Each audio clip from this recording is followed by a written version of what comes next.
Bali immigration forms a special task force to crack down on unruly tourists. Another one of these. Has Bali's Suwung Landfill become a city park? Governor Koster denies closure due to luxury special economic zone project. What is this about? Stay tuned for details on these and other stories.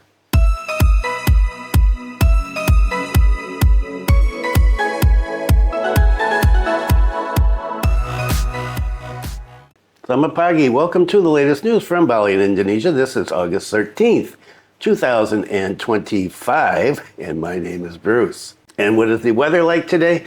Another lovely day in the island of the gods. It is 28.5 degrees Celsius at 8 o'clock in the morning, and the humidity is all the way down at 54%. Wind speed is 7.4 kilometers per hour, and the ocean is looking lovely once again. And August 17th, Independence Day is coming up, and there's going to be boat races here, both for adults and children, and so waiting for that. Okay, a lot of stuff today as usual, and I will not get to even half of it probably. You can look at the links down below in the description and follow up on those if you want to read about the other stories that I'm not going to get to. But let's get started. Bali immigration forms a special task force to crack down on unruly tourists. More task force to watch us. The Immigration and Correctional Services Ministry has recently formed a special task force to monitor unruly tourists in Bali amid growing reports of immigration violations and criminal activity involving foreigners on the popular holiday island. The task force is made up of 100 immigration officials who will conduct regular and random patrols using motorcycles and cars. These patrols will focus on 10 popular tourist hotspots, especially areas with frequent reported violations, including, where else, Canggu, Seminyak, Krobokan, Matahari Terbit, Benoa Harbor, Pachatu, Mertasari Beach, Kuta Gianyar, Nusa Dua, and Jimbaran. Notice that there is nothing up here, or Ahmed either. Officials will be equipped with safety vests and body cameras during the patrols, authorities stated. Immigration Minister said the task force was created to deliver a swift response to violations by international travelers, deter immigration offenses, and protect the safety of local communities from us crazy foreigners. This initiative is a direct response to President Prabowo's mandate to uphold stability and security in Bali, one of Indonesia's foremost tourist destinations. Bali has witnessed a significant rise in immigration violations by foreign nationals in recent years, driven largely by over-tourism. Authorities have reported widespread cases of tourists overstaying their visas, while local communities have voiced concerns over foreigners operating unlicensed businesses on the island, ranging from villa and motorbike rentals to unofficial tour guides. Furthermore, foreign tourists have frequently been reported engaging in unruly behavior in public areas or disregarding local traditions. The tourism boom on the resort island has also been accompanied by a rise in criminal activity. Earlier this week, an Australian man was arrested in Bali after allegedly stealing a car belonging to a local and lighting it on fire. The man from Hobart, Tasmania, Tassie, also hit another foreigner in the driveway during his escape.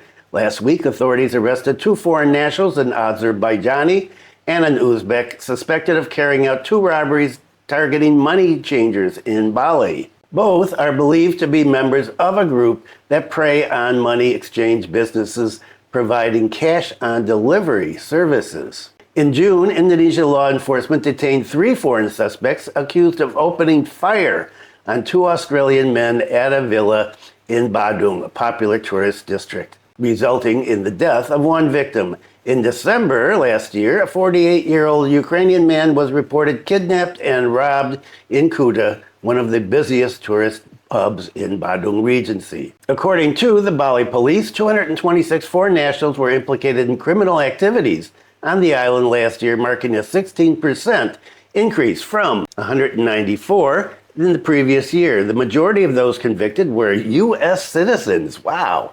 Followed by Australians, Russians, and British nationals. So the Russians are not first, the Americans are.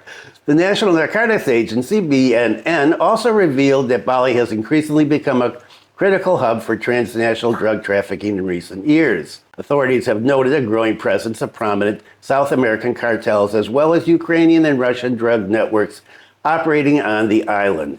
Investigations have also uncovered narcotics networks linked to Southeast Asia's Golden Triangle, spanning northern Myanmar, Laos, and Thailand, as well as the Golden Crescent, which covers Afghanistan, Pakistan, and Iran. Bali police arrested more than 1,300 people for drug-related offenses last year, marking an almost 23% increase compared to the previous year. They also seized 21 kilograms of meth, over 18,000 ecstasy pills, and nearly 90 kilograms of cannabis during various operations in 2024.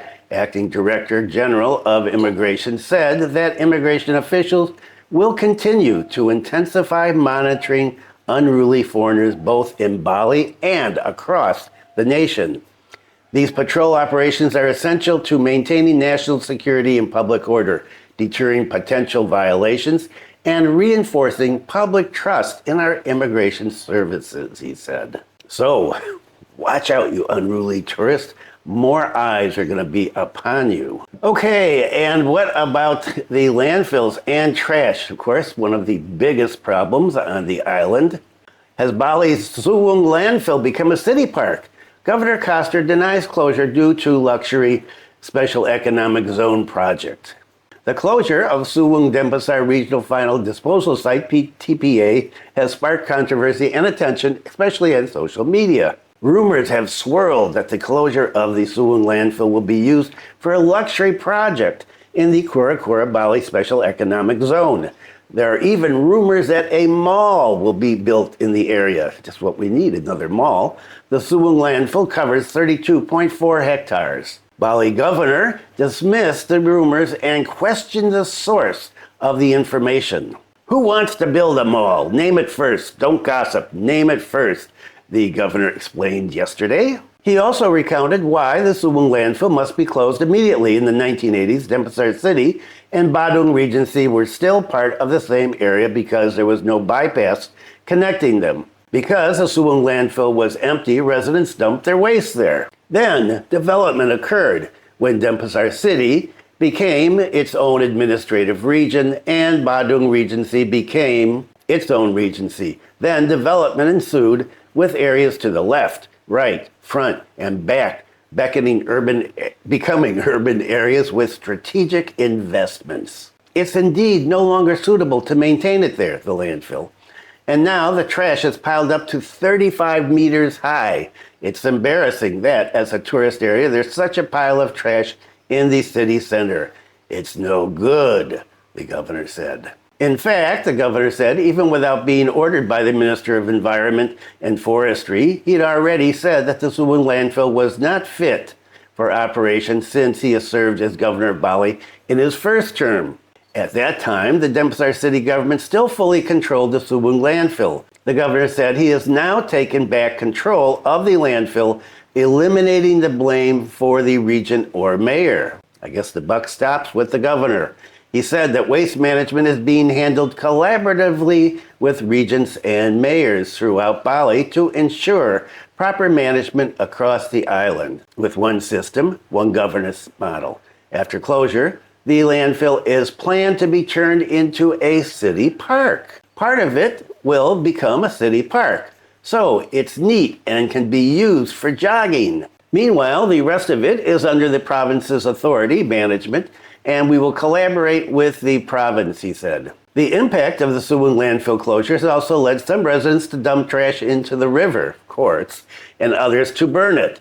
In response, the governor explained that things must be done slowly. We have to be orderly, taking it slowly. It's a big change, and it takes time to adapt. I've also received many reports from the region of Badung. Many residents have responded positively to the closure of the landfill. They're doing it in their own way. So, some aren't ready yet, apparently, and so they're dumping it in the river.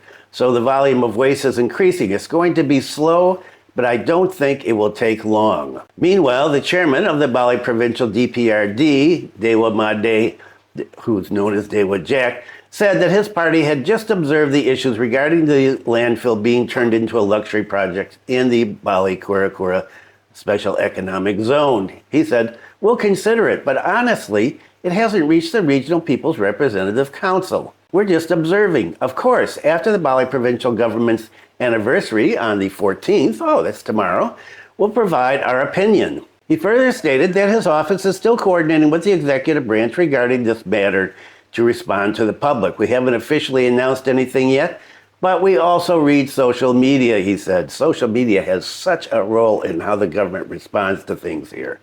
Dewa Jack also urged people not to harbor any illusions, especially as rumors that the landfill closure would be used for various infrastructure projects. "Don't speculate," he said. "It's been like this all along. It'll become this. It'll become an airport. It'll become this. It hasn't even reached the Regional People's Representative Council yet. We will definitely consider this. If there's any future development, land ownership is still central. So of course, the environmental agency will make the final decision." On the other hand, PT Bali Turtle Island Development, BTID, as manager of the Kura Economic Zone, denied that it would be used to build a shopping center at the site. Regarding the circulating information that the closure of the landfill is due to construction of a mega shopping center project around the Kura Special Economic Zone, this issue is completely untrue. He added that the decision to close the landfill was entirely a follow-up to the Ministry of Environment and Forestry's regulations.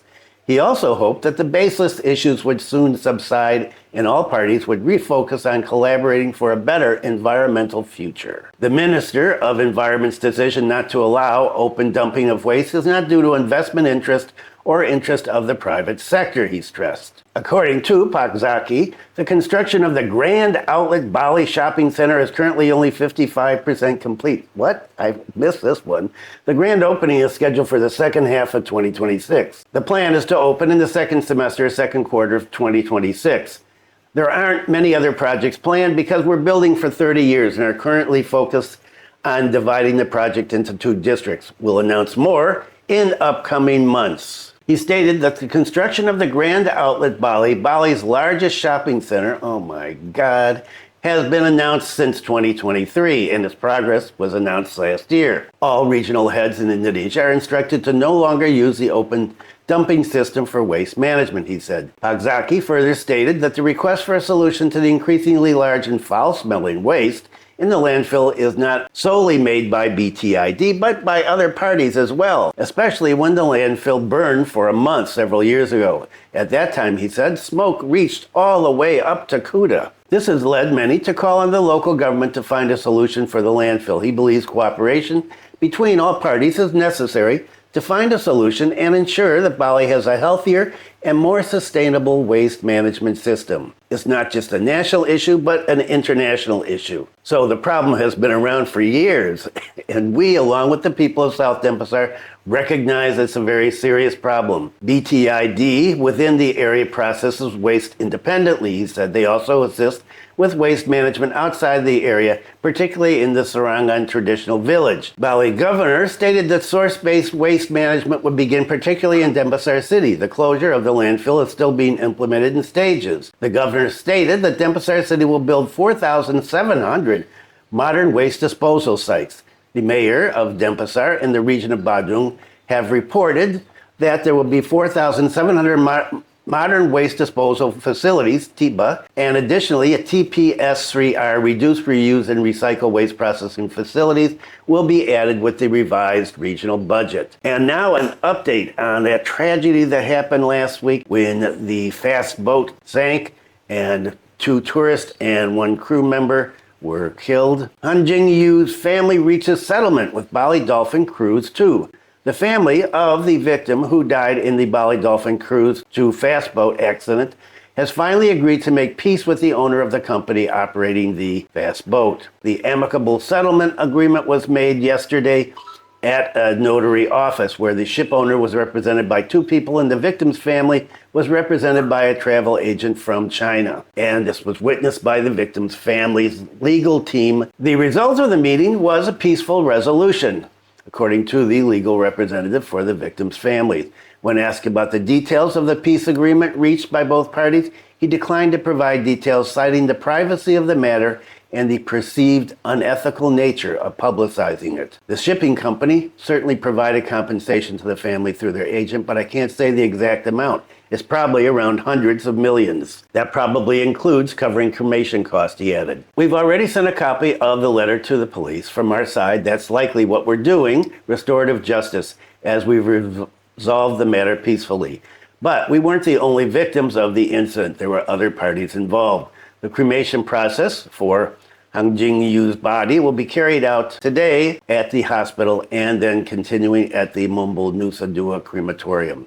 After cremation, the ashes will be taken home by the family. Another black mark on maritime safety in Indonesia. And what about those two immigration officers that were implicated in this kidnapping? Remember the story when I read it? The immigration department said, we may fire them. That created some uproar on social media, of course. And, well, when there's an uproar on social media, people act. The Minister of Immigration and Customs Affairs will fire two Bali immigration officers if they're proven to have aided a Russian gang in the kidnapping case. The Minister of Immigration and Corrections said they will firmly dismiss two officers. Both of them allegedly committed the crime of helping the Russian foreign nationals in extortion and kidnapping. Those like that should be fired. If the prosecutor fires a lawsuit and the sentence is more than 2 years, I will definitely fire them. What if it's a year? What if it's 6 months? Doesn't look really great for the immigration department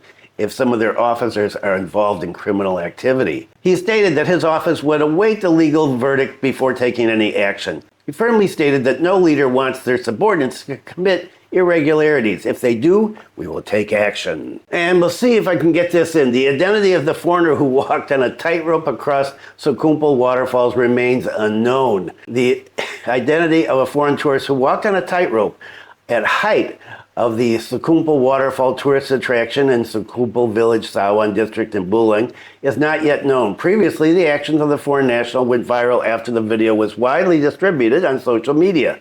The head of Bulang Regency Tourism Office, Pak Gede Dodi, said that joint officers from the Tourism Office, Public Order Safety Agency, Satpol PP, and Singaraja Immigration arrived at the location on Wednesday, and the foreign nationals involved had already taken off. He stated that the identities and countries of origin of the foreign nationals were unknown because they had not been documented. The foreign nationals were known to have stayed at a homestay in the Sekumpul area on Sunday, August 3rd, the day before the tightrope walking activity. The group of 12 foreign nationals brought a number of outdoor equipment. The homestay management, however, failed to document the foreign guest passports in accordance with reporting standards. We deeply regret that the homestay owner did not request passport documents, even though it is a mandatory procedure. Immigration has also provided education so that homestays can utilize a foreigner monitoring information system. Simply scan and upload data from the guest passport.